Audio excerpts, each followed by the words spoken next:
बिस्मिल्लाहिर्रहमानिर्रहीम अस्सलाम वालेकुम। वेलकम टू ऑनलाइन मालूमात YouTube channel. Pakistan tour of England 2019 Pakistan और इंग्लैंड के दरमियान एक ही T20 मैच 2019 सीरीज़ में खेला जाएगा।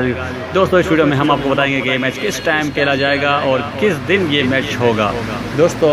लेकिन उससे पहले आप सबसे गुजारिश है कि एक अगर आपने अभी तक मेरा चैनल ऑनलाइन मालूमात सब्सक्राइब नहीं किया हो तो बराए मेहरबानी चैनल ऑनलाइन मालूमात को सब्सक्राइब कीजिए, और अगर आपको वीडियो पसंद आ जाए तो वीडियो को भी लाइक और शेयर ज़रूर कीजिए। अब चलते अपनी वीडियो की जानिब। दोस्तों पाकिस्तान टूर ऑफ इंग्लैंड 2019 में T20 मैच खेला जाएगा। पाकिस्तानी वक्त के मुताबिक ये मैच रात 9 बजे शुरू होगा। इंग्लैंड के स्टेडियम कार्डिफ सोफिया गार्डन में ये मैच खेला जाएगा। 5 मई 2019 को रात 9 बजे सोफिया गार्डन कार्डिफ इंग्लैंड में पाकिस्तान और इंग्लैंड के दरमियान एक T20 मैच खेला जाएगा।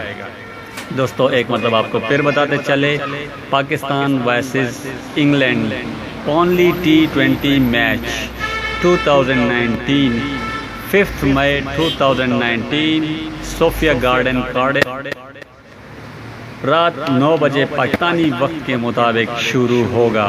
दोस्तों रात 9 बजे पाकिस्तानी वक्त के मुताबिक ये मैच बराह रास्त नशर किया जाएगा 5 मई 2019 को। दोस्तों अगर आपको ये वीडियो पसंद आए तो वीडियो को लाइक और शेयर जरूर कीजिएगा। चैनल ऑनलाइन मालूमात को सब्सक्राइब करना ना भूलिएगा। शुक्रिया, अल्लाह हाफ़िज़।